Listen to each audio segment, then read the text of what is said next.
Halo guys, ketemu lagi kita di Hotspot di kanal Bang Arif. Dan seperti biasa di Hotspot gua nggak pernah sendirian. Selalu hadir narasumber atau teman ngobrol, teman berbincang-bincang yang asik untuk mengupas isu-isu penting ada di sekitar kita.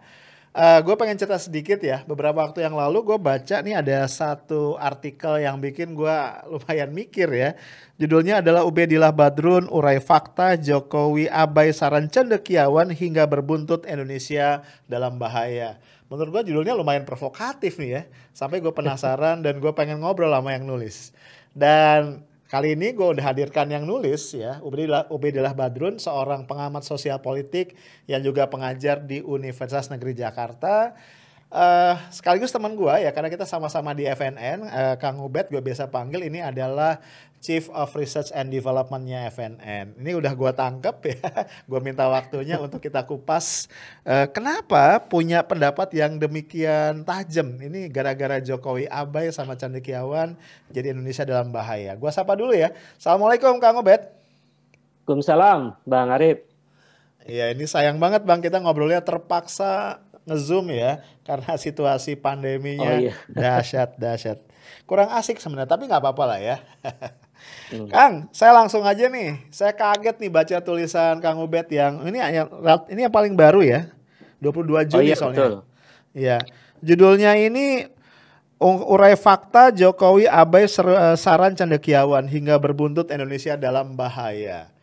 Is it true, Bang? Kang, apakah memang demikian?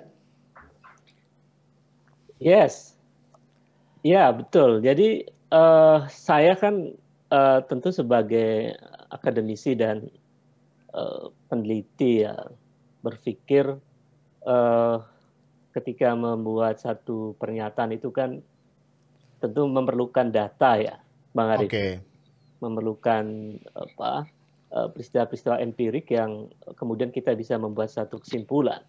Mhm. Nah, dari cara itu lalu kemudian saya berpikir bahwa eh, di mana kaum intelektual berperan di dalam proses-proses yang terjadi dalam beberapa tahun terakhir ini. Mhm. Karena saya teringat dari banyak pikiran kaum intelektual ya, termasuk bahkan Bung Hatta di dalam bukunya Tanggung Jawab Moral Kaum Intelijensia, itu beliau mengingatkan bahwa salah satu tanggung jawab moral moral kaum cendekiawan Mhm. atau kaum intelijensia yang Bung Hatta tersebut adalah mereka bertanggung jawab atas apa yang terjadi di masyarakat. Oke. Artinya ya kaum intelektual masih peduli gitu dengan realitas yang ada sekitarnya. Nah saya kemudian telusuri itu Bang Arif. Ternyata kaum intelektual kita peduli kok dengan persoalan bangsa ini. Banyak intelektual yang kemudian peduli dengan problem bangsa ini, Mhm. mengingatkan berbagai persoalan pada pemerintah ini.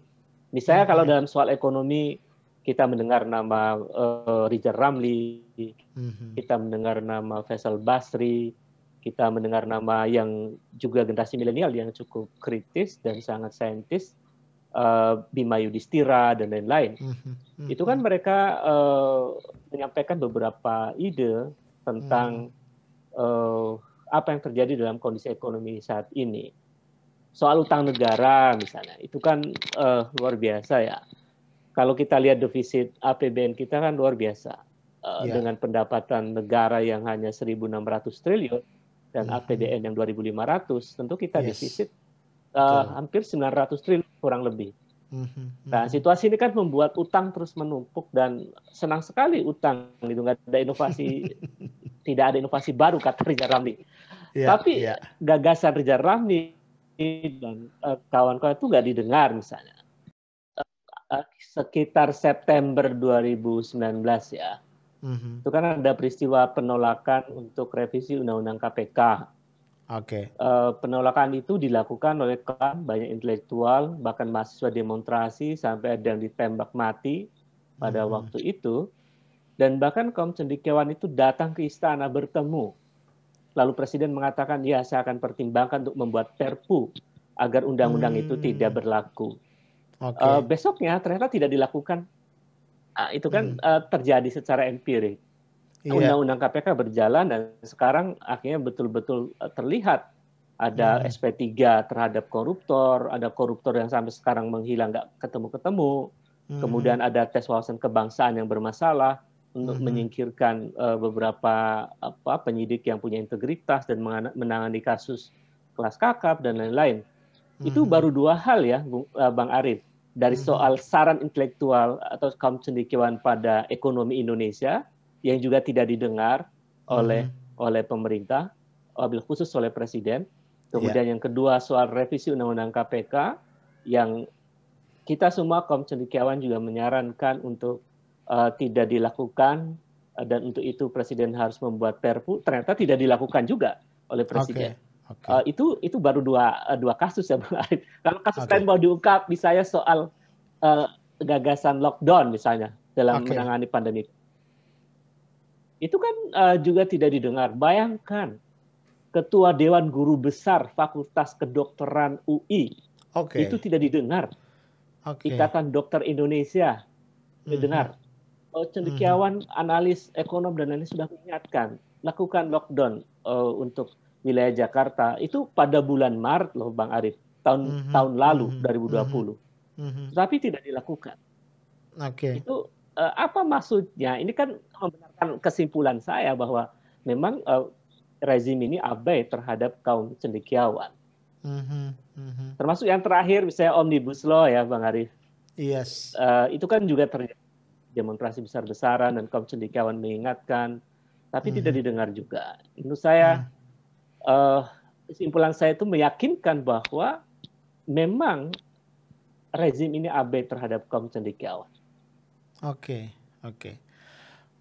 Kang Ubed, saya jadi apa ya? Di samping tadi terenyuh, jadi juga ingin mendalami, Kang. Ingin kita coba dalami ya.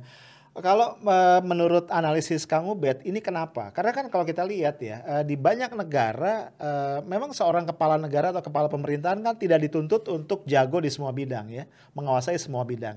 Pastilah dia tahu satu hal tapi tidak tahu pada banyak hal lain.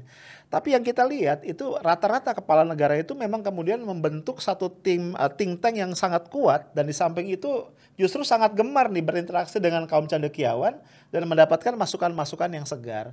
Nah, pertanyaannya kenapa ya presiden kita justru kebalikan ya, tidak suka dengan itu. Kayaknya lebih senang misalnya berkumpul dengan para buzzer, dengan para relawan gitu ya, bahkan mengundang pelawak ke istana gitu. Ini kalau menurut Kang Ubed ini memang apa ya, katakanlah karakter pribadi atau ada hal lain yang kemudian menjadikan seperti itu, Kang Ubed? Ya, kalau boleh kita menggunakan analisis political behavior ya. Jadi Mhm. perilaku politik dari elit politik itu kan bisa dibaca sebagai satu fakta untuk mengurai apa yang sesungguhnya terjadi dalam sebuah pemerintahan. Oke. Nah, dari data-data yang ada itu, dari sejumlah gagasan, ide-ide, saran dari kaum intelektual yang tidak didengar, lalu pertanyaannya muncul, mengapa tidak didengar? Nah, Yes. alasan yang paling mungkin bisa kita bedah adalah pertama, uh, mungkin ada orang lain yang lebih didengar daripada kaum cendekiawan. Oke. Kalau kemudian pertanyaan kemudian siapa kira-kira, ya kan? Biasanya orang yang lebih didengar itu dianggap dia memiliki kontribusi besar pada dirinya di dalam Mhm. menjalankan langkah-langkah politiknya. Mhm. Siapa mereka yang punya kontribusi besar? Mungkin benar beberapa analisis yang kemudian menyebutkan bahwa mereka yang punya kontribusi besar itu adalah para oligark atau saya Hmm. menyebut sebagai oligarki predator. Oke. Jadi Oke. predatory oligark. Dan itu biasanya mereka punya intervensi yang begitu sangat intens terhadap presiden. Dan Mhm. itu yang Mhm. biasanya sangat didengar oleh presiden. Mhm. Kemudian yang kedua, selain mereka yang didengar adalah yang paling punya jasa besar di dalam proses-proses kontestasi politik, juga memungkinkan yang didengar adalah para eh, para akademisi yang oleh Noam Chomsky itu disebut sebagai akademisi teknokratif administratif. Oke. Jadi mereka dia memang expert, tetapi dia Mhm. sangat administratif dan sangat teknokratif. Dia tidak melakukan satu upaya yang mungkin out of the box misalnya. Tidak ada Mhm. inovasi-inovasi baru. Apalagi Mhm. kemudian tipologi expert yang semacam ini itu biasanya narasinya yes man, dengan Oke. ABS, asal Bapak Mhm. senang begitu. Tidak ada Mhm. ruang Mhm. kritis Mhm. di situ, tidak ada Mhm. proses dialog yang konstruktif antara ahli ini dengan presiden misalnya. Oke. Komunikasinya tidak berjalan secara sehat, dan itu Mhm. Mhm. kemudian membuat tidak ada ide-ide baru dan sangat tidak bisa mendengar aspirasi di luar orang-orang dekat semacam itu. Karena Mhm. semuanya puji-puji di internal itu. Saya kira Mhm. itu kemungkinan yang kedua, Bang Arief. Yang Mhm. ketiga, mengapa tidak mau mendengar kaum cendekiawan? Itu memungkinkan terjadi karena memang, maaf kalau saya sebutkan, mungkin yang bersangkutan tidak memiliki kapasitas untuk menangkap ide-ide kaum cendekiawan itu. Hmm. Dan diambil gagasan itu dan dilakukan eksekusi atau Mhm. membuat keputusan dalam langkah-langkah kebijakannya. Saya kira Mhm. itu, Bung Arief. Mungkin 3 hal itu yang bisa kita baca mengapa Presiden mengabaikan kaum cendekiawan. Nah, Kang, saya jadi tertarik pada yang pertama, Kang. Salah satu kemungkinannya tadi ada kaum cendekiawan di lingkaran dalam istana, kira-kira begitu ya. Tapi mereka adalah kategorinya tadi para cendekiawan yang administratif teknokratis gitu. Nah, ini kalau boleh saya jadi langsung pengen nyebut nama nih, Kang. Kan ada beberapa orang yang kita tahu sebenarnya harusnya punya kapasitas ya. Katakan saja ada Mensesnek 2 periode, Profesor Dr. Pratikno yang notabene adalah mantan rektor UGM. Kemudian ada Profesor Mahfud MD di situ. Ada Sri Mulyani. Ini 3 orang kampus, Kang. 3 orang yang berasal dari kampus. Ini orang-orang yang di kampus itu sangat kredibel begitu. Tapi kemudian ketika dia masuk ke dalam pemerintahan gitu ya, kenapa kita kemudian tidak melihat apa ya satu geliat intelektual dari orang-orang seperti ini? Apakah mereka yang terlalu Uh, rapuh sehingga terserap oleh kekuasaan atau menurut Kang Ubed gimana? ya, ini menarik, Bang Arief. Jadi di data saya yang saya miliki, Mhm. orang-orang hebat ini pada awalnya ya, kayak Profesor Mahfud MD, Sri Mulyani, ya, PhD, ada Profesor Pratikno, itu sebetulnya mereka awalnya berpikir lurus, Oh, menyampaikan oke. beberapa aspirasi, pikiran-pikiran jernihnya, tetapi mereka tidak mampu ya, berhadapan dengan kekuatan besar di belakang Jokowi. Oke. Saya kasih contoh, Bang Arief, supaya kan datanya mesti empirik ya. Ya.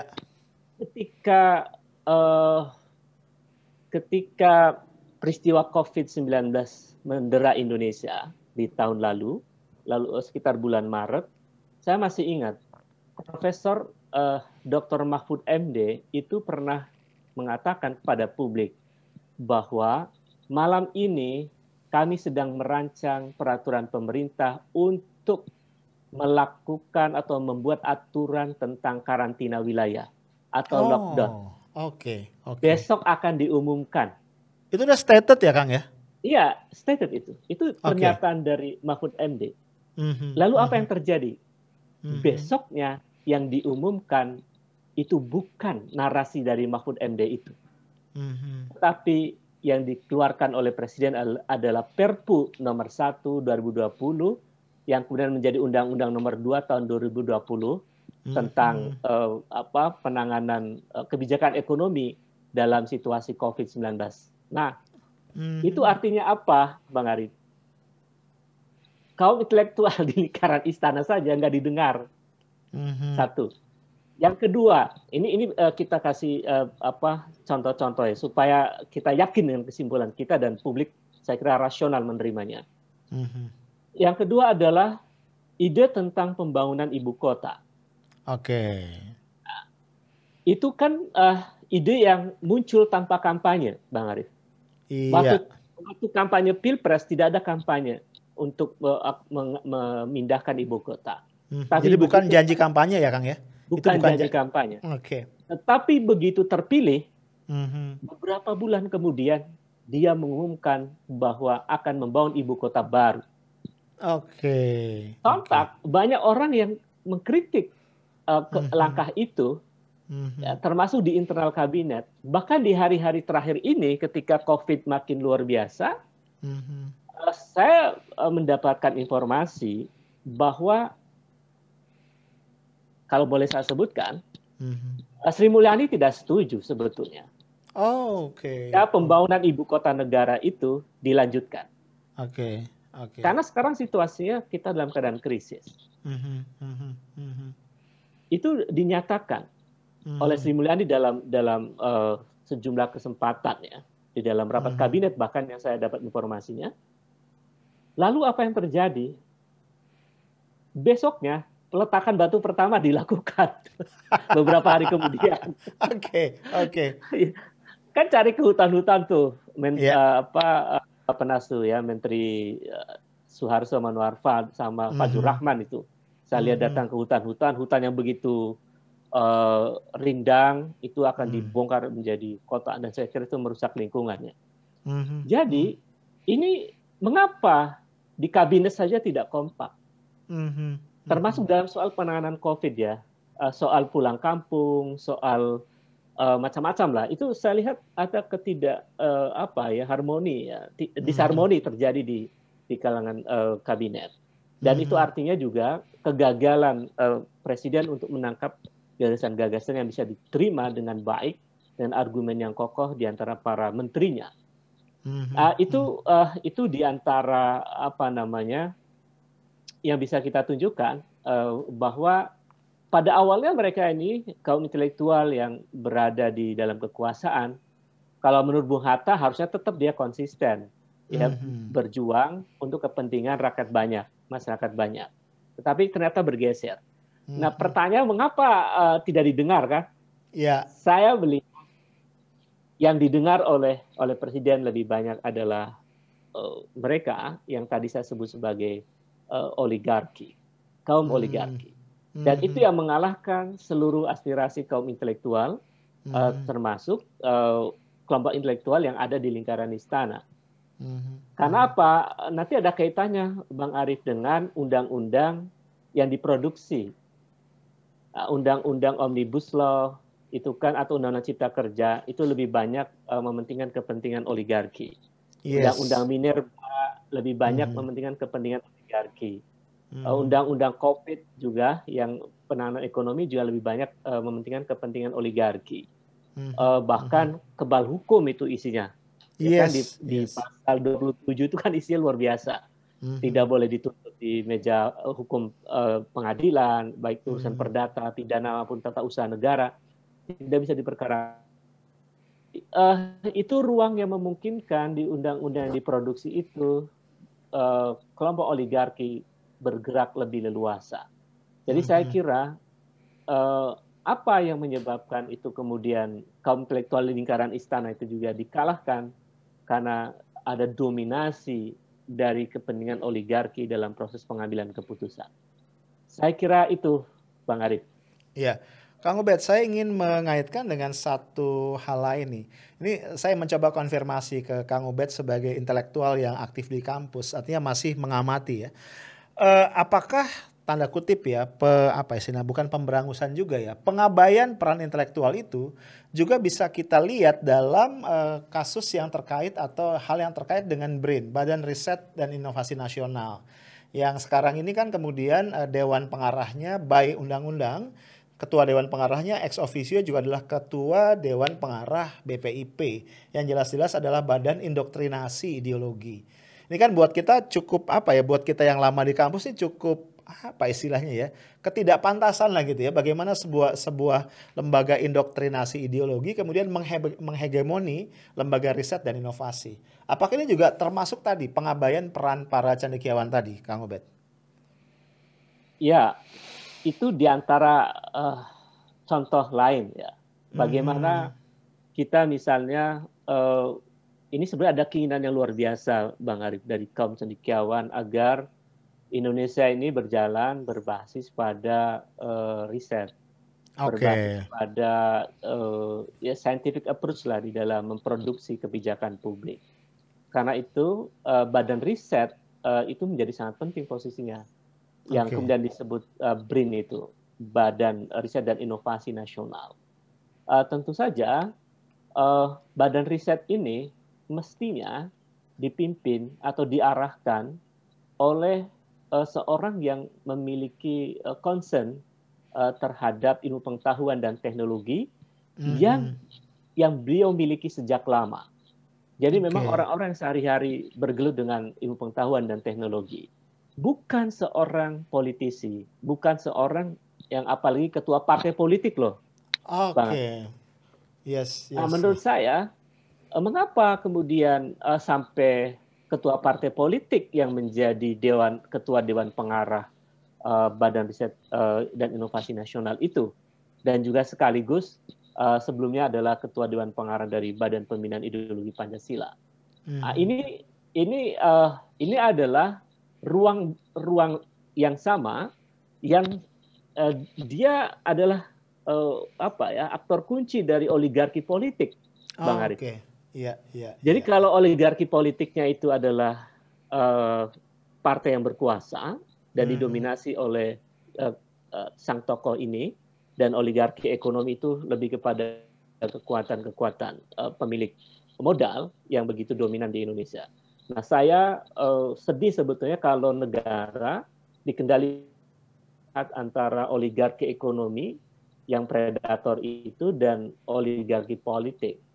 Dan Mhm. itu bisa membahayakan negara ketika misalnya langkah-langkah kebijakan itu didominasi oleh oligarki yang saya sebutkan tadi.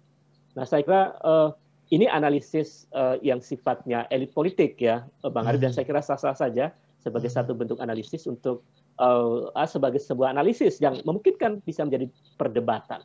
Tetapi Mhm. analisis itu saya meyakini ada kebenarannya ketika kita urai atau kita breakdown satu-satu di bawahnya itu akan ketemu benang kusut itu arahnya ke oligarki ekonomi dan oligarki politik. Mhm.